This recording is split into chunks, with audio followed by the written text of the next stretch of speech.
और आज भी आपको अपडेट करा दें कि शिक्षक बहाली के मुद्दे पर जो शिक्षक हैं, जो नियोजित शिक्षक हैं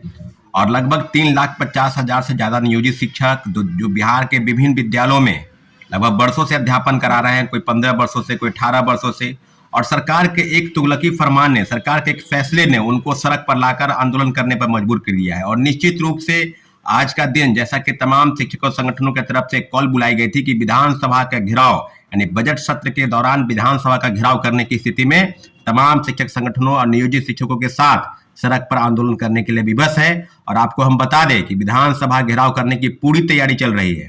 साथियों, आपको पता है कि कल माध्यमिक शिक्षा के निदेशक कन्हैया प्रसाद श्रीवास्तव की तरफ से एक चिट्ठी जारी हुआ है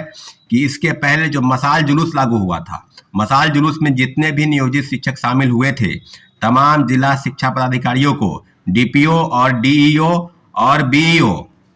यानी शिक्षा पदाधिकारी के तमाम स्तरों से जितनी भी चिट्ठी प्रकाशित की गई, उनको एक सूचना भेजी गई कि शिक्षा पदाधिकारी के अपने स्तर से जो मशाल जुलूस में शामिल होने वाले नियोजित शिक्षक को चिन्हित करें और उनका वेतन और कानूनी रूप से जितने भी चीजें दंडित करने के अधिकार है, सबका पालन, अक्षरशः पालन होना चाहिए।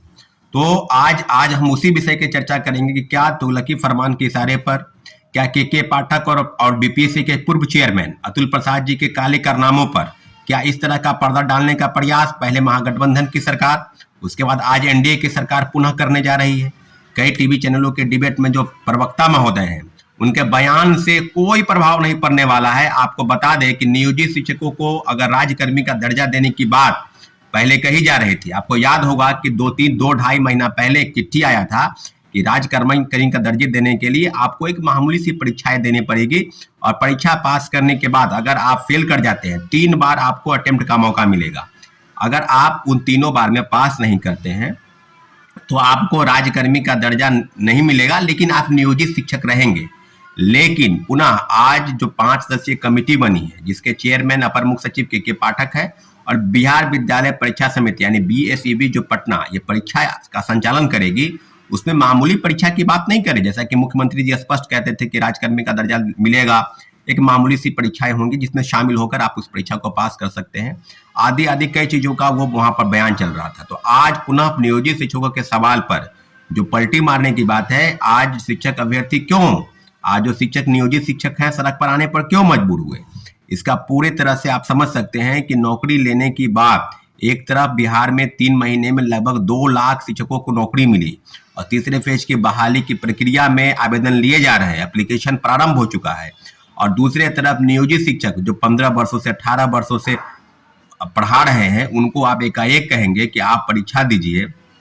अगर फेल कर जाते हैं तो आपको नौकरी से बाहर किया जाएगा। तो सारी चीजें अब बिल्कुल स्पष्ट हो गई है कि सरकार के इसी गलत निर्णय की वजह से जो चीजें सामने आई है, उसका जो निश्चित रूप से जो के पाठक और अपर मुख्य सचिव के पाठक और जितने भी पदाधिकारी शिक्षा विभाग के हैं, तुगलकी फरमान के इशारे पर सरकार की सारी गतिविधियों पर इस बात का इशारा करते हैं कि सरकार की मंशा पर प्रश्न चिन्ह उठने लगा है। क्या नियोजित शिक्षकों को राज्यकर्मी का बिना शर्त राज्यकर्मी का दर्जा देने की बात नहीं कही जा रही थी, और आज चिट्ठी के द्वारा यह कहा जा रहा था कि आपको परीक्षाएं देनी होगी, फेल कर जाएंगे तो आपको हटाया जाएगा। मेरा ऐसा मानना है कि नियोजित शिक्षक परीक्षा से नहीं भाग रहे हैं, लेकिन फेल करने के बाद उनके अलग रास्ते, कई ऐसे गैर शैक्षणिक काम होते हैं जहां पर सरकार को एम्प्लॉय की जरूरत होती है, जो नौकरी वाले लोग हैं तो उनको उस काम में उनको लगाने की जरूरत थी, कहीं ना कहीं बीच का रास्ता निकालने की जरूरत थी।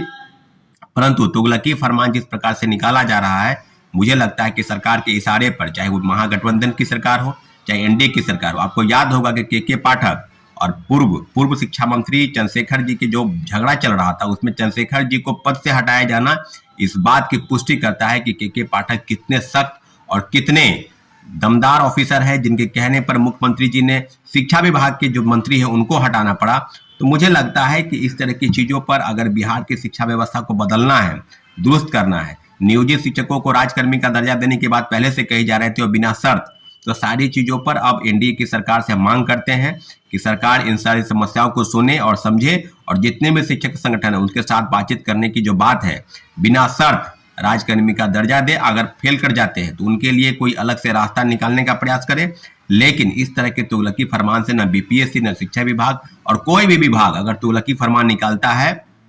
आंदोलन को खत्म करने की बात करता है, तो मुझे लगता है कि इस तरह के संविधान के अनुच्छेद 19 का जो पालन किया जाना चाहिए उसका कहीं ना कहीं उल्लंघन है। तो निश्चित रूप से बिहार के माननीय मुख्यमंत्री से आग्रह है कि नियोजित शिक्षकों के सवाल पर जल्द से जल्द अपना स्टैंड ले, ताकि जो 3,50,000 नियोजित शिक्षक हैं उनकी समस्याओं को, उनके भविष्य के साथ कोई खिलवाड़ करने का प्रयास न करे।